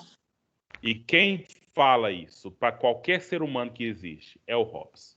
O Hobbes entende que o ser humano é um monstro. Em termos técnicos, o Hobbes fala que o ser humano é mal por natureza. Você já nasce mal. E você nasce fazendo maldades, né? O início da nossa subsistência já é assim. A gente tem que ser agressivo, né? A gente tem que ser agressivo para ter aquilo que a gente quer. E as criancinhas estão aí para mostrar para a gente como que chega a situação. Certo? Então, esse próximo slide aqui está bem ainda nessa questão original aí, né? Pelo fato de sermos racionais, ó, teorias racionalistas, pelo fato de existir a lei natural que está na razão de cada um, o ser humano chega à conclusão de que o Estado nasceu de um acordo utilitário. Por isso a questão do pacto, tá? Porque tem uma utilidade. Não é porque é bonito, não é porque é ético, não. É porque eu dou uma coisa, mas eu quero outra em troca. É útil para mim, entendeu? Então, aqui, na verdade, os justnaturalistas entenderam, né? Chegaram à conclusão que o Estado nasceu de um acordo utilitário, mas também consciente. Cada um de nós sabia muito bem aonde estava entrando quando organizamos em Estado, né? Então, aqui é isso, né? Na situação. Essa semana teve um caso meio atípico, né? Eu estava pensando aqui em falar com vocês, fazer o exemplo de casamento, né? Essa que é a coisa. Não sei se vocês já caíram na besteira de casar, ou nesse sentido aí, ou caíram na felicidade de estar casado, né? Não sei, que depende muito de cada qual aí. Então, a coisa é essa, né? Então, por que as pessoas se casam? É só uma questão cega? O sentimento do amor que explodiu, e aí não tinha outra saída senão fazer um acordo, um contrato com essa pessoa para viver com ela o resto da vida, né? Ou tem essa dimensão mais utilitária e consciente, né? É muito mais nesse sentido aqui. Você vai no ritual do casamento, né? Você escuta uma série de coisas lá. A sua promessa, o religioso, né? O mais clássico. Você promete ser fiel, amar, respeitar, né? E aí tem na saúde e na doença, na alegria e na dor, na pobreza e na riqueza. É para dizer que existe muitas alterações aí nas condições, né? E mesmo assim você ainda tem consciência desse seu acordo. Aí, contando um exemplo, né? Esses dias, um aluno meu do colégio, né? Veio falar que que quer ser padre, né? Tem vontade de ser padre, esteve no convento um tempo, ele está no terceiro ano do ensino médio, no segundo ano do ensino médio. Então, se ele esteve no convento, no seminário, foi o ano passado, e ele saiu porque achou que estava novo demais, né? E perguntando, você queria conversar sobre isso, né? E aí eu perguntei para ele, né? Qual que é o motivo de você entrar? Tá claro para você o motivo de você ir para o seminário? Esse negócio, essa pergunta que eu fiz para ele mexeu com ele, né? Que eu fui falando com ele um monte de outras coisas e o tempo todo ele voltava nesse. Para mim não está claro o motivo. Está clara a vocação. Está claro que ele gosta de ser católico. Está claro que ele sonha em ser padre. Né? Está claro um monte de coisa. Mas para quê? Né? Ou melhor, por que ser padre? Qual que é a sua motivação? Entendeu? Então, tem toda uma questão social aí por trás, né? Tem toda uma questão de missão, tem toda uma questão de religiosa, de fé, mas também essa dimensão aqui, gente, esse utilitarismo aqui, ó, de ser útil, não escapa, porque é racional, a gente não faz uma coisa se a gente não sabe para que aquela coisa serve na nossa vida, né? Até escolher comer manteiguinha no churrasco, né? Então você sabe que faz mal pelo colesterol, mas faz um sabor gostoso pelo seu paladar. Então, ou seja, você julga, não, então agora eu quero atender o meu paladar, então eu vou comer a manteiguinha. Não, agora eu tô com medo, eu tô meio com as veias do coração tudo entupida, então eu não vou comer a gordurinha. Entendeu? Então, ou seja, é tudo racional, a gente decide. Não é sentimental, sabe? A nossa vida não é essa coisa assim, ai, mágica. Tem essa dimensão sentimental, mágica, mas quando a gente vai dar o passo, quando a gente vai decidir, aí volta na questão utilitária, entendeu? E aí as decisões são feitas nesse sentido aí. Então foi um pouco, né, talvez nessa linha, o entendimento do estabelecimento da organização do Estado, né? E de lá para cá tudo é assim, até aqui, né? Algum comentário, gente? Então veja bem, olha só, de um modo mais evidente ou não, tanto faz, né? Essas ideias racionalistas, o direito divino dos reis cedeu lugar ao direito humano, ao direito social. Porque já tinha a teoria anterior que nós já trabalhamos aqui de que Deus escolheu o soberano para ser o soberano, né? Deus ungiu lá o rei para ser rei. Agora, quem é que vai? Ah, tá. Talvez aqui nós estamos respondendo uma das perguntas que eles colocaram lá no início, né? Então, quem é esse soberano? Quem é esse soberano? É esse que é um ser humano, né? Que tem o direito, enquanto ser humano, para agir socialmente. Pode continuar sendo rei, mas não é porque Deus quer, é porque quem quer? O próprio ser humano quer. A própria sociedade escolheu, entendeu que é bom que tenha um soberano para nos governar. Aí está o consentimento, aí que está o acordo. Entendeu, gente? Deu para sacar isso aqui? Ou está confuso? Porque, Professor, sim, a única parte que eu não entendi bem é em relação ao casamento. Se você explicou, desculpa, eu não entendi. Né? Que você disse que não é só pelo amor, né? Então, onde entra nessa parte de achar que é viável ou de convivência? Se a gente pode viver sozinho, por exemplo, a não ser que a gente esteja interessado por alguém queira casar. Onde entra, eu falo de acordo com esse raciocínio do texto aí, o casamento. Primeiro, o casamento não está no texto. Foi eu que trouxe aqui para trazer como exemplo, tá? Mas tentando entender, fazer o link, né? Já que eu comecei, eu tenho que sustentar a ideia aí, né? Então, eu acho que é a mesma ideia aqui, ó, Aisa. Não precisávamos de ter Estado. Cada um podia viver por conta própria, por aí. E racionalmente nós entendemos, ou eles, os teóricos entenderam que racionalmente as sociedades primitivas se organizaram em sociedade para se fortalecer. Para se fortalecer e para organizar contra estrutura. Mas quando elas fizeram isso, já tinha feito essa outra estrutura de clã, sabe?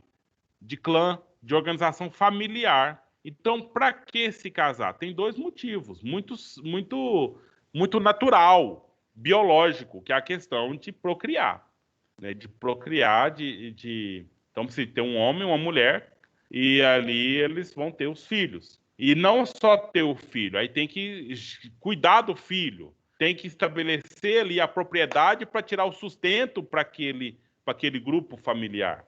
Entendeu? Então, ou seja, de alguma forma muito natural, foi se estabelecendo dessa forma. Mas racionalmente, a gente pôde, então, qualificar esse casamento ao longo da nossa história. No sentido de saber para que vai casar. Ou por que vai se casar. Entendeu? Então, eu só fiz essa comparação porque se percebe dessa forma aqui. Então, não é só sentimental. Isso está com base no outro slide, né? Não é só sentimental, tem o caráter consciente, racional, né? Nós estamos falando de uma questão racional. E utilitário. É útil que eu me case. Então vamos pensar na sociedade da forma que era. A mulher que vai ter o filho, estruturalmente o corpo dela, num espaço de vivência floresta. Vamos pensar na sociedade primitiva, gente. Quando eles saíam para caçar, ia matar um mamute que pesava 8.000 quilos, entendeu? E não tinha uma bala de revólver, não tinha um revólver para eles usar naquela época ali. Tinha que afiar pedra para fazer uma lança e penetrar o couro do mamute, que chega a ser 5 centímetros de couro. E aí? Como é que o ser humano vai enfrentar um bicho desse, matar esse bicho para ter comida para eles ali? Então, nós temos algumas dos seres humanos que têm uma estrutura mais forte para isso aí. E nós temos outros seres humanos que têm uma estrutura que não dá conta disso aí. Vamos separar aqui a distinção sexual, né? O homem e a mulher. E aí, por conveniência, né? Por conveniência, por consciência, por utilitarismo, então vamos fazer uma organização social familiar aqui. Você fica aí no acampamento, mulher, você cuida das crianças, você organiza o alimento, você planta a hortinha, e eu e os outros homens vamos sair para a gente enfrentar o mamute de 8.000 quilos, o bisão de 2.000 quilos, né? Para que a gente possa trazer alimento aqui para casa. Então, eu não sei se ficou claro, Aisa, essa comparação que eu tentei fazer, que aí seria a mesma ideia que se estabeleceu, a ideia de Estado, né, enquanto algo que seja conveniente e utilitário. Certo, entendi.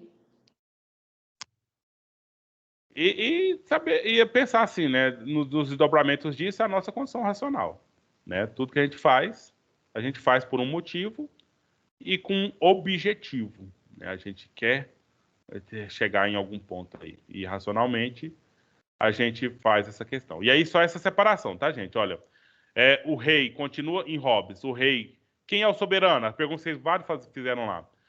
É o rei, né? Mas por que é o rei? Vamos lá, vamos ver se vocês estão atentos ao que eu acabei de falar aqui. O rei continua sendo soberano. Mas por quê? Qual é o motivo? De onde veio esse poder do rei?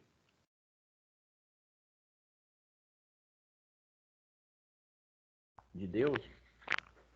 Celestial, um poder celestial, divino.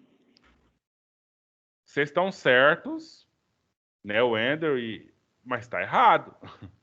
Está errado. Por quê? Porque agora, lembra bem, gente, o rei governa porque Deus quer, naquelas teorias teológicas, não racionais.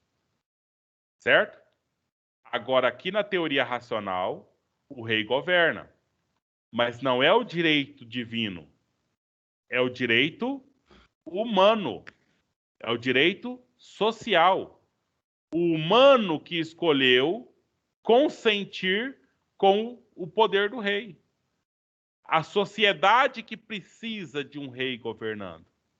Então, na teoria racionalista, a gente não tem mais o direito divino, mas é o direito humano. E aí? É o pacto, Seria né? porque ele é mais forte? Como é que é, Sara? A Sara perguntou? Seria porque ele é Pela mais linhagem, forte? talvez? Sim, gente, é esse o ponto, né? Então, o pacto social é feito entre homens e homens, indivíduos e indivíduos. E aí a gente escolhe o rei. Mas não é por... Aí a gente afasta aquela teoria que nós já estudamos até aqui agora, que foi que era Deus que escolhia um para governar. Agora a ideia não, é a próprio humano que escolhe um para governar. Com todos aqueles poderes. Não mudou os poderes, não. Só mudou o fundamento do poder. Eu quero que vocês entendam isso. Naquela ideia irracional, que tem até hoje, tá? Que fique claro isso também, tá? Até hoje, se você for em lugares que tem monarquia e perguntar para o rei, ou para qualquer pessoa, quem é que pôs o rei para governar? Ele vai responder, Deus. Entendeu? Mas são teorias não racionais. A teoria racional diria, não é um pacto social que nós fizemos, nós seres humanos, que para aplacar, para acabar com aquela guerra de todos contra todos, nós decidimos ser súditos. Porque se todos nós queremos fazer alguma coisa aqui, nós vamos cada um para um lado e virar bagunça. Então nós vamos ficar quietinho aqui e deixar que só a Maria Eduarda governe a gente. E aí ela vai... Eu sou forte, eu sei cozinhar, a Isadora sabe plantar uma horta, sei lá, a Sara sabe limpar a casa, e cada um de nós tem uma potencialidade aqui. Aí a Maria Eduarda vai ser a nossa soberana e ela vai falar o que cada um tem que fazer e a hora que tem que ser feito. Mas foi uma decisão nossa. Não foi Deus que veio, ungiu a Maria Eduarda para ser a nossa soberana aqui, não. Entendeu? São as duas teorias. Teoria que pensa o direito divino providencial ou direito divino sobrenatural e a teoria humana social, do direito natural que veio da nossa racionalidade. Bom, para mim é tranquilo isso, né? Eu falo disso muitas vezes e assim, eu estou satisfeito com o que eu estou falando aqui. Agora tem que saber se vocês estão satisfeitos. Que a gente vamos entrar logo aqui no Hobbes, né?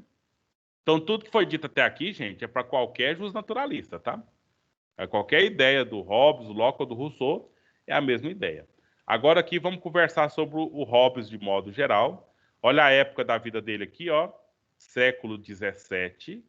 Então, foi por volta dos anos 1600 que ele atuou. Aqui tem alguns dados que eu peguei do próprio Wikipédia, né? Aqui a imagem dele, tá vendo? Esse moço aqui. Ele nasceu lá em 1588, né? E morreu em 1679, ou seja, viveu bastante, ó, quase 91 anos. Certo.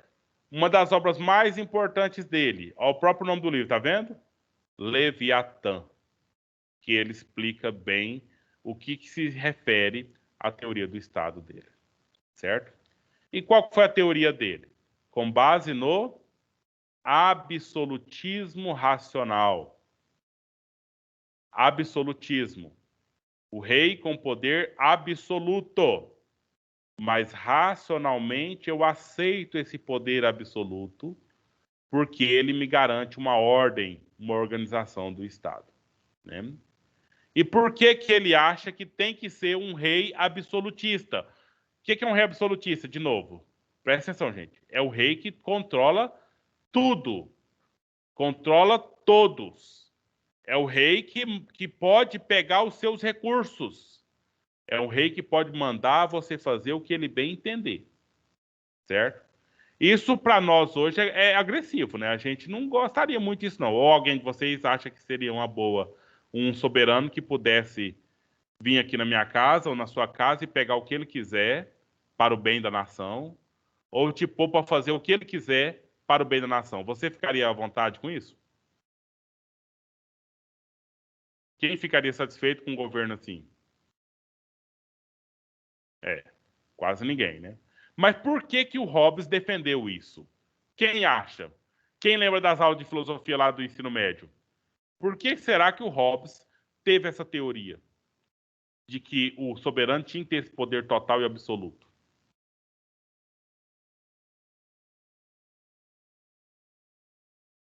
Alguém? Fala uma coisa aí, né, que seja errada, só para participar, chutar. É que os mais fracos, ou a minoria, têm uma necessidade de serem liderados, de serem comandados, de serem colocados em ordens, formação de classe, discipliná-los.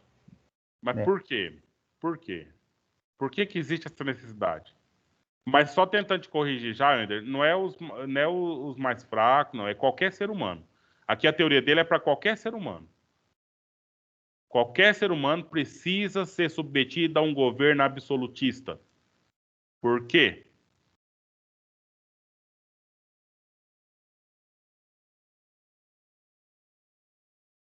Olha, Porque ele acha mais eficaz? E sim, a chance de ter paz seria maior? sim, tá totalmente correto. Mas você não falou o motivo ainda. Você falou a qualidade do Estado com esse tipo de governo. Beleza. Vai garantir a paz, é mais eficaz. Mas por que precisa ser esse governo? Isso tem mais a ver com a condição do povo, tá? Das pessoas. Porque eles não conseguiriam, assim, sozinho pelas suas próprias forças, porque o absolutismo limita eles a seguir ali o raciocínio do rei, do soberano, e aí eles sozinhos, com suas próprias forças, próprios pensamentos, eles não seriam capazes? Tá certo também, mas a pergunta é, por que eles não são capazes? O que tem neles que impede essa capacidade deles?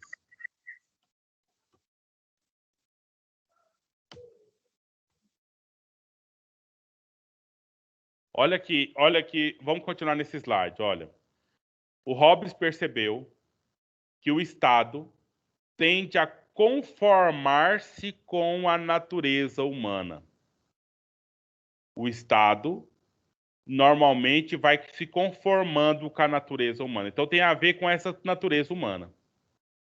Preciso de um rei absolutista racional, porque se não for, o Estado inteiro vai ficar igual os seres humanos são. E para que o Estado não fique como os seres humanos são, eu preciso de ter um rei absolutista e racional. Ainda não, eu ainda estou só dando pista, tá, meninos? Só dando pista. Qual que é essa natureza humana que pode contaminar o Estado se não tiver um rei absolutista para controlar? A natureza primitiva, os instintos de Demoníaco? sobrevivência. Você falou? Sim, não foi bem demoníaco, não. Mas sim, é essa coisa de que. O que eu falei do meu filho? É um monstro, sabe? A natureza humana, ela é má. A natureza humana é maldosa. E se não tiver um rei absolutista para controlar a maldade de cada um indivíduo, nós vamos ter um Estado mau. Ou melhor, nem Estado vai se estabelecer. Porque aí vai estar o tempo todo alguém fazendo uma maldade contra o outro. Tá claro? Agora eu fiquei satisfeito, Sara, com a sua reação. Então, olha só. É necessário. Agora vamos falar em latim aqui, tá? Homo homini lupus. Certo? O homem de todos os homens é lobo. Lupus. Essa é a frase mais emblemática do Hobbes. O homem é lobo do homem. E se você prestar atenção no que o lobo faz, o lobo, o tempo todo, ele está na astúcia para ele caçar, para ele acuar, para ele render, entendeu? Então, Hobbes parte desse pressuposto de que o homem é o lobo do próprio homem e precisa que tenha um governo absolutista para controlar as ações do ser humano. Aqui está o estado de natureza, entendeu? Porque o homem é o quê? Inimigo feroz dos seus semelhantes. Se for preciso eu te matar para que eu tenha o meu sustento, na minha condição natural, eu vou fazer isso. Beleza? Então, ou seja, entendendo isso, a gente entendeu 80% da teoria do Hobbes. O resto tudo é em volta dessa questão. Entendeu? Então, cada um devia se defender contra a violência dos outros. Isso quando? No estado de natureza. Qual que é, agora eu perguntinha para ver quem está atento. Qual que é o estado contrário do estado de natureza? Soberano? Aqui tem existência O soberano, sim. absolutista. O estado. Isso mesmo. mas você poderia só usar a palavra sociedade. Fica claro para vocês? O estado de natureza, sozinhos, todos contra todos, guerra pela subsistência. O contrário disso é a organização em sociedade. Aí sim, aí nós temos um estado absolutista, que tem um soberano que governa, é dessa forma. Tá claro, então? E eu estou muito satisfeito com essas participações. Vocês estão respondendo e a gente fica feliz, né? Então, olha só. Devido à situação do homo homini lupus, que é o homem que é lobo do próprio homem, que é a mesma coisa aqui, olha. O homem é inimigo feroz dos seus semelhantes, certo? Havia a guerra mútua, né? Em latim também. Vocês estão aprendendo latim direitinho aí?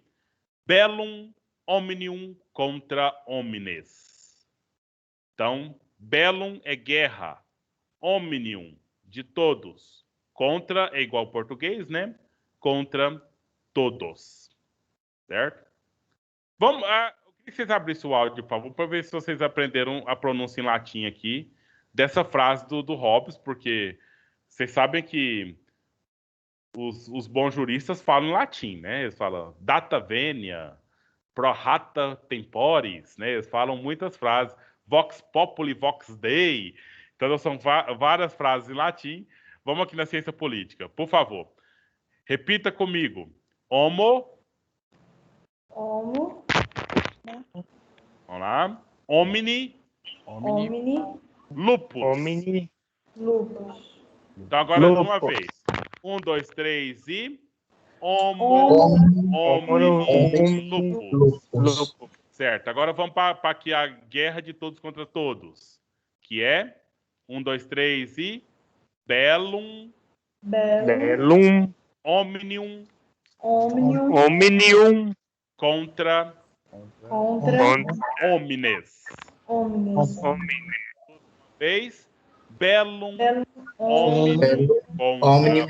Contra homines. Então são as frases chaves emblemáticas do início da teoria do Hobbes. Então nós temos o homem, indivíduo, que é inimigo feroz de outro indivíduo, porque ele sente a concorrência o tempo todo. E aí nós temos uma estrutura social de uma guerra de todos contra todos. E precisa acabar com isso, né? Precisa acabar com essa situação, sabe? Professor, Sim. o emprego do latim nessas teorias seria para fazer alguma sustentação ou referência à Igreja Católica da época? Não. Não tem nada a ver, não? Não necessariamente. Não necessariamente. Sabe por quê? Porque isso aqui ele escreveu... A maioria das pessoas na época, por influência da igreja, mesmo estando já no estado de ciência contra a religião, escrevia em latim. Entendeu? Então o latim era mais que uma força cultural além da religião. Mas é claro que nasceu na religião. Tá? O Isaac Newton, toda a obra do Isaac Newton, original, mesmo ele sendo em inglês, está em latim. Certo? Então ele escrevia muito em latim nesse sentido aí. E era uma língua que se escrevia, e pela influência, aí volta o que você falou. Todo jeito está voltando o que você está falando, estou dialogando com o que você falou aí. Pelo fato de toda a propagação da cultura católica, né, que fazia todo o culto em latim, então a língua mais acessível para mim fazer uma teoria para que as pessoas aprendam tinha que ser em latim. E hoje, qual que é a língua mais acessível que você acha que você faz as coisas e precisa fazer para que você seja entendido aí pelo mundo afora? Hoje é a língua inglesa. Já tem um tempão, né? Já tem um tempão que é o inglês. Se você quer ser entendido em qualquer lugar do mundo, você fala inglês. Escreve inglês. Né? E você compra qualquer um aparelho de telefone, qualquer coisa aí, um celular, um computador, a língua original dele ali está em inglês, né? Mesmo ele sendo feito na China. Entendeu? Aí a língua que está ali original é o inglês. Essa coisa toda de cultura, né? Então, quem é que vence nesse estado de natureza? Nessa bellum omnium contra homines? Quem é que vence? Quem tem a maior força e a maior astúcia. Né? Aí, com base nessa palavra, nasce a teoria de um que nós não vamos dar muita atenção para ele aqui, mas você pode estudar por conta própria, que é o Nicolau Maquiavel, certo? O Maquiavel desenvolve toda a sua teoria com base nesse ponto aqui. E aí, qual que é a saída? Conforme Hobbes, é que os indivíduos, então, todos que são monstros, todos que são lobos, para resolver o probleminha, todos nós, indivíduos, devemos ceder os nossos direitos a apenas um homem. Olha aqui, quem é o soberano por Hobbes? Vocês perguntaram, vários perguntaram lá. Esse um homem. Ou, aí, o Ender, a sua pergunta lá inicial. A um homem ou a uma assembleia de homens? Que personifica a coletividade e que assume o encargo de conter o estado de guerra mútua. Certo? Então pode ser uma monarquia, pode ser uma república. Não tem problema. Mas ela tem que ter poder absoluto e total sobre todos os indivíduos. Mas para ela merecer isso, merecer controlar todos os indivíduos, ela precisa acabar, conter, paralisar esse estado de guerra mútua. Certo? E aqui nós temos o desenho do Leviatã. Entendeu? Aqui é a caricatura de um rei. Você consegue ver toda essa armadura dele, do que ela está sendo feita, gente? Quem consegue enxergar aí no seu dispositivo? E o que é esse? Sociedade. Pois é, mas o que é que está aí? Particulariza mais os elementos que estão compondo essa armadura dele. Acho que são pessoas, corpos, sei lá. Pessoinhas. Isso aqui são todos nós, todos os indivíduos que fazem parte do Estado. Não é só a armadura, não, tá? É o próprio corpo do Leviatã, todo esse processo aqui. Toda essa junção de indivíduos. E veja só, ele tem esses dois instrumentos. A espada é o ferro da amputação. Se um de nós estiver fazendo coisa errada, ele pega esse ferro e corta o nosso pescoço. Entendeu? Tem que ser fiel. E tem aqui o cajado, né? Do pastor, daquele que tem o poder, que orienta, que manda para lá, manda para cá. Orientou, obedeceu? Ótimo. Orientou, não obedeceu? Espada na cabeça. Simples assim. Muito bem organizado, não é? E daqui, gente, sai pena de morte, né? Ideias modernas, inclusive, de pena de morte, ideias aí de banimento, né? Ideias de tortura, ideias de uma série de coisas que o Estado pode lançar a mão para fazer com que cada indivíduo seja bom, seja correto, seja um membro sociável. Entendeu? Então, nós temos um monte de gente que acha que bandido bom é bandido morto. São pessoas que encontram base para suas teorias aqui, né? De que tem os que dão certo e os que dão errado. Os que dão errado a gente simplesmente corta fora. Simples assim, né? Ok? E aí, olha só. Aqui, desculpa essa cor aí, quando eu fiz esse slide eu pensei que era bonitinho, mas depois eu vi o tanto que pode ser ruim isso aqui. Aqui seriam os termos do contrato, tá? Você entrando no pacto social, o que você falaria? Quem consegue ler para mim, por favor?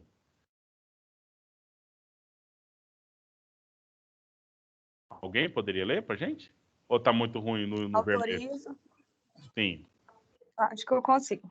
Autorizo e transfiro a este homem ou assembleia de homens o meu direito de governar-me, a mim mesmo, com a condição de que vós, outros, transfirais também a ele o vosso direito e autorizeis todos os seus atos nas mesmas condições como o faço. Tá vendo? Eu transfiro, mas você também é obrigado a transferir, né? Os seus direitos, os nossos direitos, então nós vamos colocar tudo na mão desse homem ou a assembleia de homens. E ele que vai nos governar a nós todos. E se eu ou você não aceitar o governo, aí nós temos que sofrer as consequências. Certo? Então essa tá a figurinha aí do Leviatã, né? Do Leviatã do Hobbes, né? Aqui eu tenho um rei, né? A coroa, né? Todos esses elementos que fazem parte aí do rei. Tá vendo aqui, ó? Em latim, non est potestas super terram, né? Então, não há um poder que está além da terra que, aí continua aqui, que não está cortado, eu não consegui ver. Entendeu? Não há um poder maior que esse poder aqui. Esse poder do Estado, do Leviatã. Entendeu? Então, eu acho que a gente pode parar por aqui. Eu acho que não tem muitas outras coisas mais aqui. Que só está repetindo, entendeu? Que essa associação vai fazer o quê? Conter a fúria dos indivíduos. Atualmente, nós temos isso, né? Nós temos um grupo na nossa sociedade que é autorizado a matar. Não temos? Na democracia, não tem nada de absolutista. Nós temos um grupo na sociedade que tem autorização para matar, né? E esse grupo é um grupo do Estado, né? Da instituição do governo, polícia, exército, entendeu? Eles têm esse direito. Para quê? Só eles têm, outros não. Por mais que tenha as campanhas de armamento, essa coisa toda aí, mas quem tem o direito constitucional são esses profissionais vinculados ao Estado para fazer esse processo todo aí. Para quê? Conter a fúria dos indivíduos. Mas essa fúria veio da onde? Veio natural. Todos nós somos doidos mesmo, todos nós somos agressivos mesmo. Aí precisa da instituição para vir cá e vigiar, prender, amarrar, né, para que a gente possa ser, então, controlado. Ok? E aí, para chegar na situação, é a sociedade civil, né? Sociedade civil, que aí ela é acabar com o nosso egoísmo, né? E organização da nossa vida. Tá bom, gente? Então, eu acho que foi produtivo hoje, eu até fiquei satisfeito também, não sei se vocês ficaram também, mas a gente podia encerrar por aqui, e aí semana que vem a gente já passa pro... Vamos fazer o seguinte, semana que vem vocês leiam, fica como tarefinha, né? Ah, tem tarefa, tá? Lá tem tarefas, várias questões. Se você tiver dificuldade para responder essas questões, então você entra em contato, certo? E leia esses slides, leia as páginas do livro lá, que é referente a isso. O grupo do Hobbes já vai usando esse material já para se preparar para o debate, né? E semana que vem a gente começa com Locke. E se tiver dúvidas quanto ao Hobbes, na semana que vem vocês colocam e a gente, então, tenta tirar. Certo? Então, boa noite a todos. Fiquem bem. Boa noite. Boa noite. Se cuidem. Boa noite.